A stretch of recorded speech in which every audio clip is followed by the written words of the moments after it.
네, 여야 예산 협상이 결렬된 가운데 국회 본회의는 예고된 오전 10시보다는 조금 늦게 조금 전 11시 전에 개의했습니다. 모두의 마음을 아프게 했던 민식이법도 조금 전 본회의에서 통과됐는데요. 하지만 내년 예산안 협상이 결렬되면서 가야 할 길은 아직 멀어 보입니다. 현재 국회 상황, 김홍국 경기대 겸임교수 그리고 김병민 경희대 개관교수 두 분과 자세히 짚어보겠습니다. 어서 오십시오. 안녕하세요. 안녕하세요. 자, 어제 오늘 국회 상황이 상당히 빠르고 또 복잡하게 돌아가고 있는 이런 상황입니다. 본회의는 열렸습니다마는 협상은 다시 원점으로 돌아온 이런 상황인데요. 관련 영상 먼저 보시겠습니다.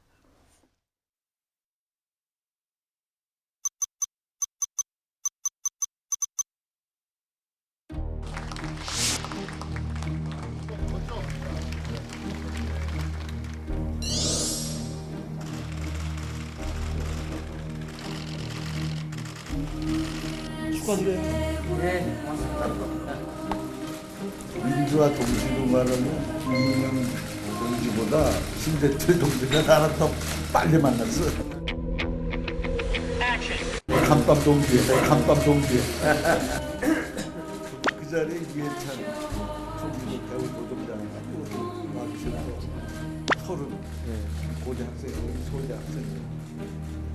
그분들끼리 좀 모이셔서 축하연 하시면서 뭐 좋은 정리를 잘안 됐어. 거기 지라산 같은 분들이 많이 있었어. 두 분은 원내대표끼리 잘 도와주시죠.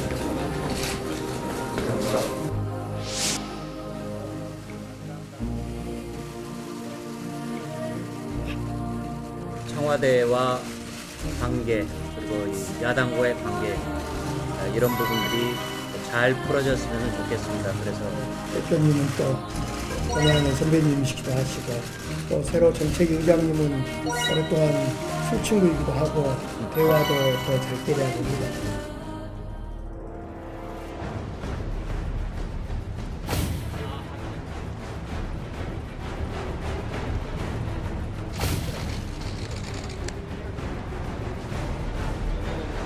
협상하자고 하는 거, 그 화려한 할리우드 액션입니다.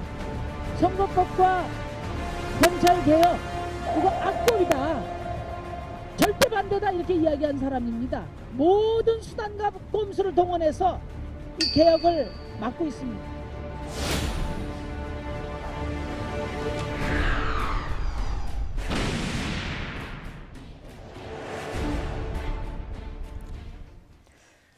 네, 민주화 동기, 감방 동기 이 얘기 나올 때만 해도 훈훈해서 뭔가 협상의 단초를 좀 트나 생각을 했는데 다시 좀 원점으로 돌아왔습니다. 어제 심재철 원내대표가 당선된 이후 그 여야 3당 협의가 있었고 예산안하고 비쟁점 법안 먼저 이제 처리를 하되 한국당은 필리버스터 풀고 그리고 지금 패스트트랙에 올라가 있는 법안들은 정기국회 이후로 미루자 이렇게까지 좀 합의가 됐다가 네. 이게 다시 원점으로 돌아온 이런 상황인 거죠. 네, 가장 문제가 됐던 건 예산안 문제라고 볼 수 예. 있는데요. 사실 어저께 이런 합의가 이루어졌기 때문에 오늘이 정기국회 마지막 날이고 그럼 오늘 통과하기 위해서 한국당이 참여하게 되는 여야 3당 교섭단체 간의 예산안 합의가 1박 2일 동안 이루어져야 되는 겁니다. 근데 그게 상당히 좀 간단치 않은 상황이었던 것 같고요. 최종적으로 이러한 협상안이 결렬되기 시작하는 과정들이 좀 거쳤던 것 같고 그러니까 민주당 입장에서는 과거에 진행해 왔던 것처럼 4+1 한국당을 제외한 나머지 이 정당 혹은 정치 세력 간의 이 타협안을 그대로 올리겠다라고 하는 과정이 부딪히기 시작하면서 지금 현재 한치 앞을 알 수 없는 정국이 돼버린 것 같습니다. 네. 그나마 지금 어느 정도 접점을 찾게 된 것은 이 모든 일들이 꽉 막히게 된 건 패스트트랙 법안을 이번 정기국회에 상정하냐 마냐에 관한 문제인데 그건 임시국회로 밀어놓은 상황이라 일단락을 좀 찾은 것 같긴 하고요.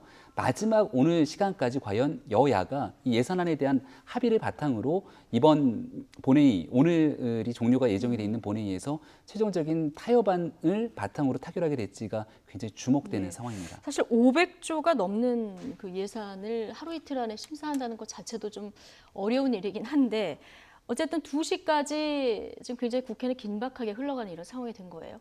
그렇죠. 2시에 이제 본회의를 개의하고 여당의 입장에서는 어제 합의했었지만 심재철 신임 원내대표가 당에서 합의를 받는 필리버스터라든가 여러 가지 이런 부분에 대해서 합의를 받는 데서 실패했다. 다시 말해서 신의 성실의 원칙을 야당 제1야당 원내대표가 지키지 못했다라고 이제 판단하는 그런 부분이 있는 것 같고요. 반면에 자유한국당에서는 그대로 받아줄 수는 없다. 필리버스터가 가장 강력한 무기인데 이 모든 무기를 예. 포기할 수 없다. 라면서 신임 원내대표의 그런 기본적인 합의안에 대해서 이것을 추인해주지 않은 상황이 됐습니다. 그렇기 네. 때문에 서로 간의 그런 불신이 커진 것으로 보이고요. 예. 일단은 오늘 본회의가 이제 만일의 경우 아무런 성과 없이 끝나게 된다면 예산안은 사실상 또 다른 임시국회를 다시 열고 그 과정에서 언제 될지 모르겠다라는 그런 측면에서 얘기를 하고 있는 것 같습니다. 예. 그런 측면에서 서로의 불신이 있고요. 여당은 안 된다. 오늘 반드시 통과시키겠다라는 그런 입장이고 자유한국당은 반드시 저지하겠다. 물리력을 네.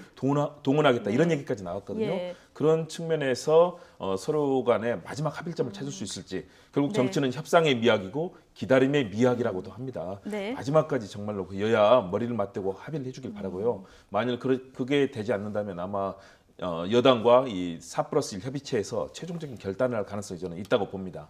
예. 여야 3당이 예산안 합의에 실패하면서 본회의도 무산되는 거 아니냐 했는데 문희상 의장이 이제 개의를 했고요. 비쟁점 법안들 오전에 이제 처리되는 상황을 봤습니다. 국민들 관심이 높았던 민식이법 자, 압도적인 표결로 처리됐습니다. 저희가 앞서 이제 현장을 연결해서 김민식 군 그 부모님이 이렇게 울고 있는 모습 이런 모습도 보고 왔거든요. 참 오래 걸렸습니다. 네, 그러니까 올해 얼마 전에 예. 있었던 사건입니다. 그러다 보니까 국민적 관심사라든지 그리고 어린 아이들을 두고 있는 부모님 입장에서는 누구든지 또 다른 민식이가 될 수 있는 상황 속에서 반드시 이 법에 대한 개정안이 어린이들의 교통 안전에서 꼭 필요한 법이다라는 데는 이견이 없었던 것 같습니다. 그리고 다만 이러한 법안을 앞에 두고 여야 간의 여러 이해관계 속에서 민식이법이 뒤로 밀려지는 것은 아닌가에 대한 국민적 이 불편한 감정들이 여야 예. 정치권에 향해서 쏟아졌고요. 최종적으로 예산안에 대한 합의는 이르지 못했음에도 불구하고 민식이법을 비롯해서 국민들이 가장 관심을 갖고 있는 법안에 대한 전격적인 처리를 오늘 예. 했기 때문에 그런 부분 속에서는 여야가 마지막 같이 함께 이 정치를 이끌어갈 수 있는 가능성들을 좀 보여줬다 이렇게 평가할 수 있습니다. 이렇게 만들어냈던 합의의 정신처럼 지금 있는 예산안 문제도 이거 벌써 깜깜이 심사로 들어간 지가 오래된 거거든요. 513조 국민들의 이 소중한 세금을 바탕으로 하고 있는 예산이기 때문에 여기에 대해서도 국민들의 눈살이 찌푸리지 않는 선에서 어떻게든 합의를 도출하는 것이 최선이라고 생각합니다. 예. 어쨌든 지금까지는 여야 3당의 예산안 협상은 결렬이 된 이런 상황이고요. 여당은 말씀드린 대로 잠시 오후 2시에 4+1 협의체에서 마련한 내년도 예산안 이 수정 동의안을 제출하겠다. 이런 입장을 오전 중에도 밝혔습니다. 한국당은 4+1 협의체를 거론하면서 으름장 놓는 정치를 중단하라 이렇게 받아쳤는데요. 같이 듣고 오시겠습니다. 국회의원 모두의 발걸음이 본회의장을 향하고 있는데 자유한국당의 마음만큼은 딴 데를 향하고 있습니다. 어제 심재철 신임 원내대표와 첫 번째 협상 결과가 그분의 첫 번째 의원총회에서부터 뒤집히기 시작했습니다. 최후의 기적을 기다리겠지만 오늘 중 예산안 처리에 순조로운 길이 열리지 않는다면 민주당은 4+1의 공조 테이블을 통해서 예정대로 오늘 오후 2시에 내년도 예산안 수정 동의안을 제출하겠습니다. 4+1이라는 협의체가 마치 여러 당의 협상 테이블인 양 치장하고 있지만은 민주당과 2중대, 3중대, 4중대끼리의 다당제 야당 연합전선의 밑그림이라는 것을 보여주고 있습니다. 예산안 논의 결과를 지켜보고 앞으로 향후 방침을 정해가겠습니다. 여당한테 경고합니다. 4+1 거론하면서 으름장 놓는 정치 그만하시기 바랍니다. 국회 복원, 정치 복원을 위해 여당답게 제1야당과 당당히 협상에 임해 주시기 바랍니다. 여당 입장에서는 제1야당과 협상을 안 해도 예산안 관련해서 이것도 부담이고 그렇다고 또 마냥 기다릴 수도 없고요.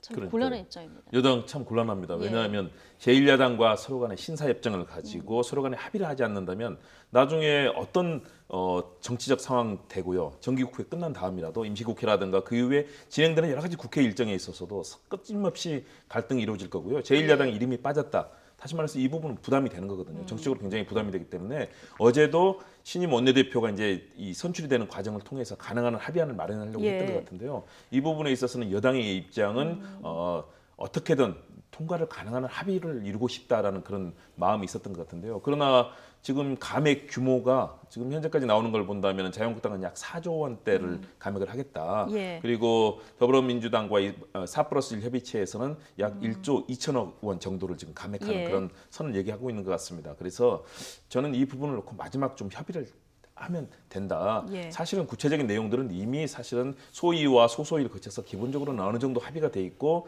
서로 이 당들의 입장을 알고 있습니다. 예. 저는 그래서 마지막 서로 간의 협의를 통해서 답을 좀 찾아줬으면 좋겠다. 대신에 이것이 끊임없는 갈등으로 갈 때는 결국 국회가 예산안을 언제까지 미룰 수 없는 것 아니겠습니까? 네.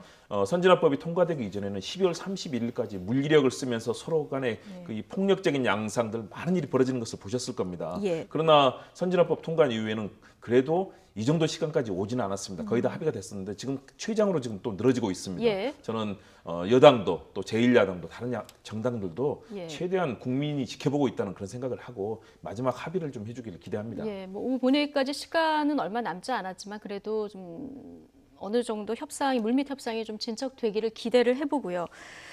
민주당은 한국당을 뺀 다른 당과의 수정안 2시에 이제 상정하겠다 이렇게 얘기를 했고 한국당에서는 반발하고 있는 이런 상황입니다.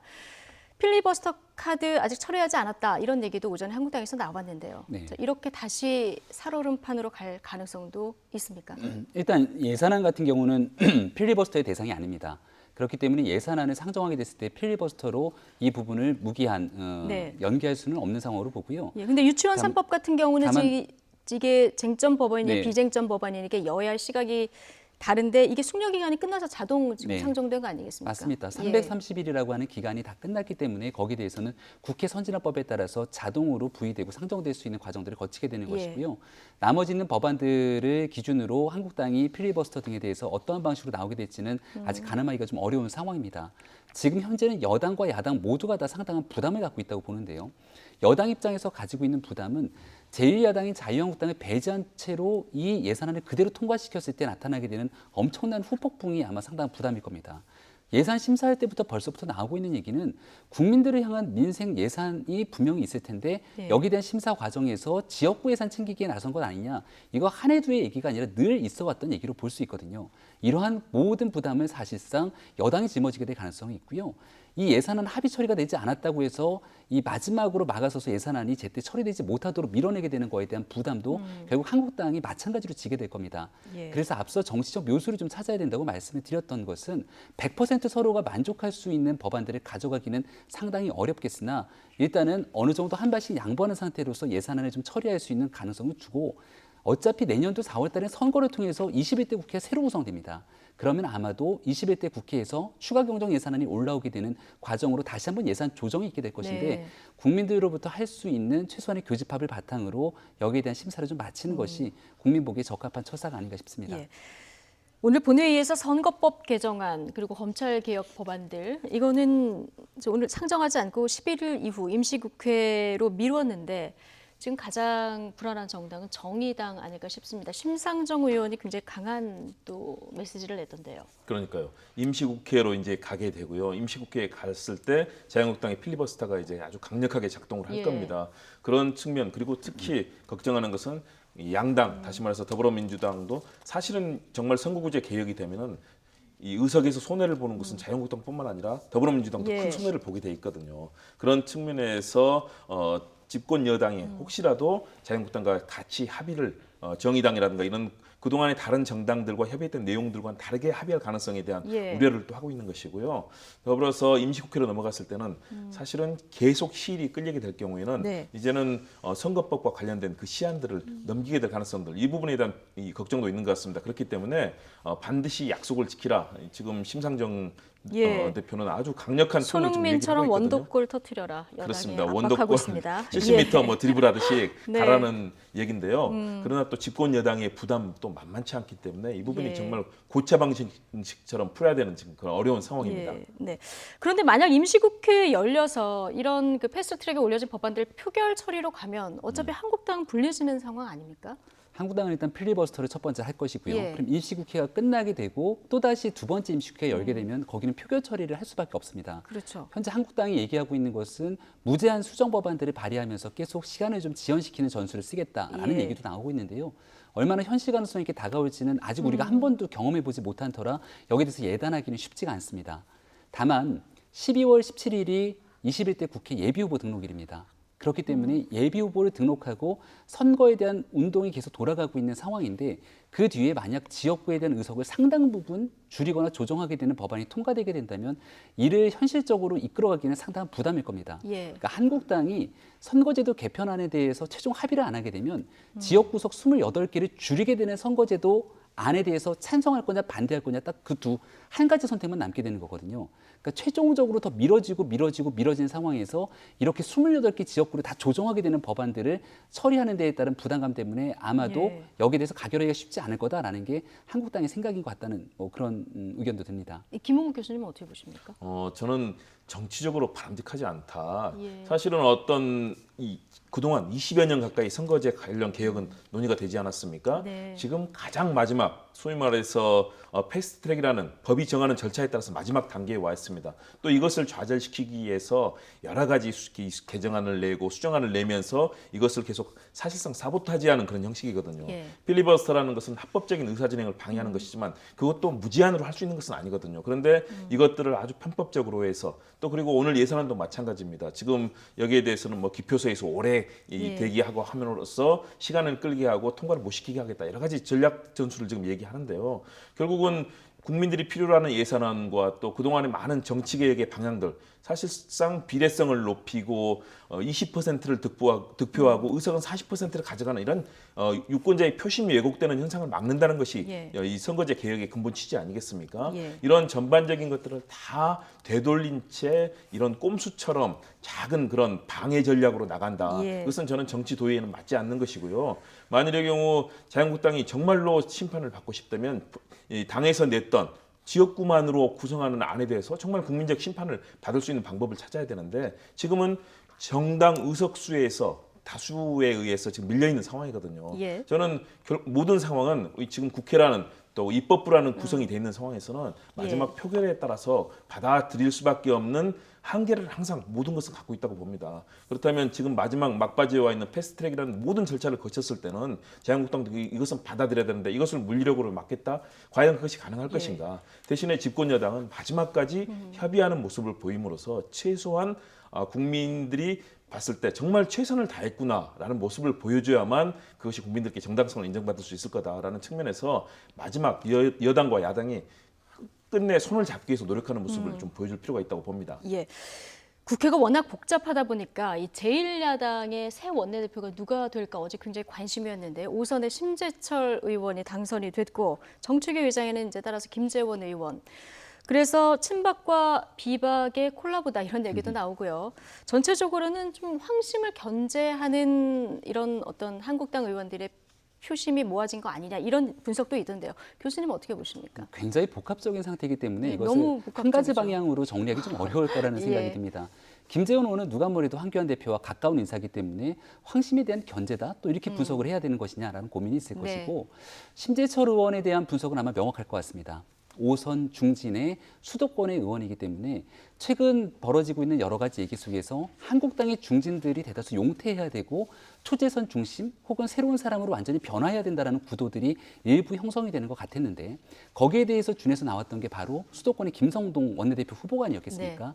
하지만 최종적인 선거 결과를 보니까 심재철 원내대표에게 많은 힘이 쏠렸다고 하는 것은 중진들 중심으로 여기에 있는 한국당을 지켜왔던 많은 사람들이 전부 다 쇄신의 대상은 아니지 않냐. 수도권에서 제 역할을 해왔던 사람들의 누군가는 중심을 잡아줄 사람이 필요하지 않겠냐라고 하는 뜻이 심재철 원내대표에게 일부 향했던 것만은 사실인 것 같습니다. 예. 다만 황심 얘기를 많이 하게 되는데 우리가 나경원 원내대표의 임기가 연장되지 않은 상태였어요. 근데 여기에 임기가 연장되지 않은 상태에서 황교안 대표가 누군가에 대해서 강력하게 이 사람을 천거하거나 미는 모습을 취했다라면은 그게 황교안 대표에게도 상당한 부담이었을 예. 겁니다. 그래서 어찌 보면 김성동 의원 같은 경우는 아니면 김재원 정책위 의장 같은 경우 모두가 다 황교안 대표와 가까운 인사들이기 때문에 어느 쪽을 선택하든지 간에 함께 힘을 합쳐서 총선을 치를 수 있다라고 하는 가능성들을 일부는 조금씩 여지를 남겨두지 않았을까라는 생각이 듭니다. 황심이 어디에 있었을까? 김재원 한국당 정책위 의장 아마 황교안 대표의 마음은 처음부터 심 원내대표와 나에게 있었을 것이다. 자, 오늘 이런 얘기도 했는데요. 듣고 오시겠습니다.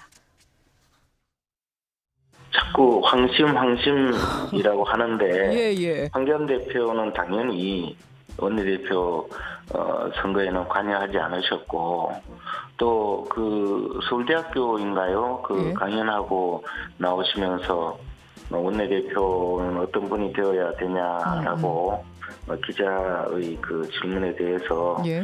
투쟁력과 협상력을 갖추면 좋겠다라고 말씀하셨는데 그렇다면 예. 아마 그 황 대표께서도 당연히 저희 그 심재철 의원과 저를 지목하지 않았는가라고 저희들은 생각했기 때문에 저희들을 지원하신 걸로 알고 있습니다. 그래서 아마 네. 기자분들이 좀 뭔가 좀 오해를 하신 것 아닌가 그런 생각이었고요. 기자들이 그럼 단체로 오해했네요. 그러면.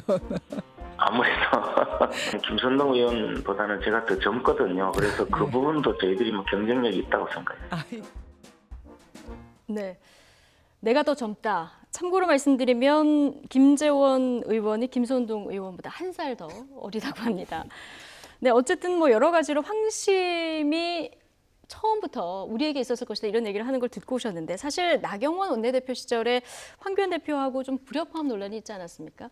앞으로 황교안 대표, 심재철 이 투톱의 호흡은 어떻게 전망하십니까? 저는 상당히 만만치 않은 그런 서로 간의 갈등과 긴장 관계가 이루어질 거라고 봅니다. 예. 황교안 대표는 사실상 정치적인 경험이 없고 지금까지 이 대표 취임 이후 보여준 모습은 계속 강공. 네. 장외, 삭발, 단식 거의 모든 정말 강력한 카드만을 썼거든요. 그런데 국회 부의장까지 지낼 정도로 정치적 경험이 풍부하고 또 대정부 투쟁, 과거에 뭐 김대중 노무현 정부 비롯해서 아주 이 투쟁에 선봉했었던 그런 심재철 의원 아니겠습니까? 예. 저는 굉장히 정치력도 강하고 자기 주관도 강하다. 대신에 어떤 방향성에 있어서 투쟁할 때는 일부 서로 맞는 부분도 있을지는 모르지만 사실은 정치적으로는 아마 제가 볼 때는 심재철 원내대표가 내가 한 두 수나 세 수 위라고 이렇게 판단할 거라고 봅니다. 예. 그런 카드를 가지고 원내에서 나경원 원내대표 때는 그런 장외 집회가 원내를 압도하는 모습이었지만요. 저는 심재철 원내대표 시절에는 이제는 장외보다는 원내 쪽으로 무게추가 더 많이 갈 거다. 올 것이다. 그렇습니다. 그래서 예. 이번 뭐 주말부터 또다시 황 대표는 예. 장외로 나가서 왜냐하면 원내보다는 본인이 주목을 받을 수 있는 그리고 강력한 투쟁력을 끌어올릴 수 있는 그런 장외를 선호하는데요. 네. 그러나 장외의 효과가 정말 벌써 한 19번 정도 국회 밖으로 보이콧하고 나가지 않습니까? 저는 그런 측면에서 이 시효가 많이 지났다. 근데 황교안 대표는 또 지금 말씀하신 대로 장외로 나가겠다. 이렇게 하고 당장 주말에 장외 집회 예고한 이런 상황인데 장외로 나가면 꼭 만나게 되는 분이 있습니다. 전광훈 목사인데요. 거기서 집회가 이루어지다 보니까 결국 꼭 만나게 되고 발언들이 섞이는 이런 상황이 되는데 전광훈 목사 지금 발언이 지금 이제 신성모독 논란 발언까지 나왔어요. 굉장히 네. 심각한 발언들이 나오고 있는데요. 그러니까 뭐 하느님에 관련된 얘기들을 하게 되는 과정을 거치면서 약간 정치적인 언어를 섞어내는 부분들이 예. 어찌 보면 종교적으로 굉장히 부적절한 언사로 비춰질 수 있는 내용들이 나왔다고 합니다. 그러니까 전광훈 목사가 사실 정치적인 활동들을 쭉 해나가는 과정이 있는데 여기 황교안 대표와 같이 이렇게 단식 과정 속에서도 얽히게 되면 네. 자칫 잘못 황교안 대표가 하고 있는 자유한국당의 이미지가 전광훈 목사의 이미지와 같이 다 얽혀지게 되는 부작용이 나타날 수도 있거든요. 황교안 대표가 장외로 나가겠다는 이유는 아주 명확합니다. 최근에 있어서 보여주고 있는 청와대의 하명 수사 논란에 대한 검찰의 수사 상황 그리고 이 내용들이 점점 국민적 의혹들이 눈덩이처럼 불거지고 있는 상황이기 때문에 네. 만약 그 내용이 사실이라면 대한민국 민주주의를 뿌리째 흔들었다라고도 볼 수 있는 사건 속에서 바깥에서 국민적인 호소를 하게 되는 황교안 대표의 메시지는 저는 분명하다고 봅니다. 다만 그런 내용들이 당과 황교안 대표의 의지와 관계없이 다른 방향으로 흘러갈 수 있는 게 있다면 이건 반드시 좀 중간에 정리를 해줘야 되는데 그렇지 못하고 있는 상황에 대한 우려가 당내에서도 좀 있는 것이 아닌가 싶습니다. 대통령을 하나님이 폐기 처분했다던가 대한민국이 나를 중심으로 돌아가게 돼 있다. 여기서 더 나간 발언도 있는데 얘기하기는 좀 너무 넘친 발언들이라서요. 어떻게 보십니까? 저는 과연 저분이 예. 종교인인지 사실은 의심스럽습니다. 저도 뭐 과거에 뭐 학교를 미션 스쿨도 다니고 그랬지만요. 최소한도 종교인이라면 하나님이라든가 예수님 또는 다른 종교의 그런 정말 이 종교의 가치를 얘기하시는 분들에 대해서는 예. 항상 신성하게 판단하는 것이거든요. 그리고 현실의 정치 지도자에 대해서도 마찬가지입니다. 그런데 뭐 여러 가지 표현들, 뭐 누구를 쳐낸다든가, 뭐 저런 대통령을 살려두나부터 시작해서 사실은 상상할 수 없는 그런 발언들이 나오고 있거든요. 그리고 과거에 뭐 여신도 관련 뭐 발언이라든가, 사실은 과연 어떻게 이 종교에 대해서 깊이 있게 성찰하고 우리 사회에 소금과 같은 역할을 하는 종교 역할을 저분이 과연 말씀하실 수 있을 것인가. 대신에 저분을 지지하는 분들은 뭐 아주 굉장히 극단적으로 거기에 대해서 호응하고 있는데요. 그동안 우리가 알았던 종교의 사회에 대해서 성찰하게 하고 함께 나아갈 수 있는 그런 가치를 부여했던 종교의 역할들, 이런 부분에 있어서는 정말로 역행하는 것 아닌가. 현실의 정치에 참여, 이 깊숙한 간섭뿐만 아니라 이제는 신성 모도까지 나왔습니다. 어떻게 저런 표현을 할 수 있을까? 많은 분들이 의아해하시고, 또 요즘 뭐 이런 SNS를 보면요, 정말 끔찍하다는 그런 표현들을 하시는 분들이 많습니다. 그런 측면에서 황교안 대표라든가 이런 분들이 같이 하게 됐을 때는 도리어 정치까지도 이 부분에 대한 혐의를 받을 수 있기 때문에 저는 정치인들이 정말 조심해야 된다. 그리고 정말 신중하고 최소한도 종교의 깊이를 생각하시는 분들에게는 좀 더 성찰하는 모습으로 다가가야 된다고 생각합니다. 네, 좀 기독교 내에서도 비판적인 목소리들이 나오고 있는 상황이어서 한국당으로서는 계속 이런 발언들이 섞이거나 엮이거나 이런 상황이 좀 곤란한 이런 상황이 될 수도 있을 것 같습니다. 자, 남은 시간 동안 이 얘기 좀 해보겠습니다. 검찰은 왜 고래고기를 돌려줬을까? 책 제목인데요. 어제 황운하 대전경찰청장, 지금 청와대 하명 수사 의혹 등장인물 중 한 명입니다. 북콘서트가 열렸는데요. 그야말로 검찰을 향한 성토의 장이었습니다. 영상으로 보고 이야기 나누겠습니다. 하명 수사다, 선거 개입 수사다, 이렇게 명명합니다. 이것은 검찰과 자유한국당과 보수 언론이 만들어 놓은 가공의 거짓의 프레임입니다. 보수 언론은 검찰에 흘려주는 그런 기사를 가지고 여론몰이 함으로써 정부를 공격할 수 있어요. 경찰인 저는 어떻게 보느냐, 적반하장, 적반하장. 하명 수사라면 하명을 한 쪽이 있고 하명을 받은 쪽이 있잖아요. 제가 하명을 받은 쪽의 책임자입니다. 저는 그 사건이 청와대 첩보니 뭐 이런 걸 전혀 몰랐어요.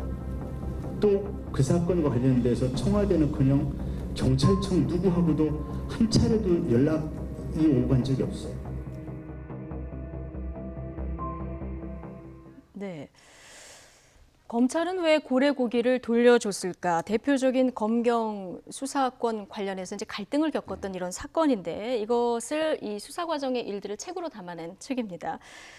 황운하 청장이 얘기한 대로 책 제목이 검찰개혁의 필요성을 보여주는 것이다. 어제 이런 얘기를 했거든요. 네, 예. 저는 황운하 청장이 내년도 총선에 출마하겠다는 얘기를 하지 않고 지금 있는 일련의 사건 속에서 좀 자유로운 상태에서 고래고기 환부 사건에 대한 얘기를 끄집어내고 검찰개혁에 대한 얘기들을 주장했으면 그 내용이 일부 이런 부분들이 필요하구나라고 공감하는 국민들이 좀 있지 않았을까 생각이 듭니다.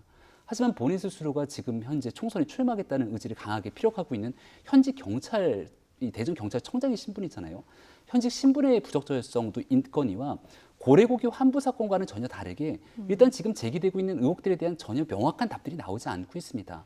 청와대에서 사실상 하명 수사를 했다라고는 첩보가 이첩됐다고 하는데, 그로부터 울산청에서 청와대로 수차례 전화해서 보고했다 등에 대한 얘기가 나오고 있잖아요.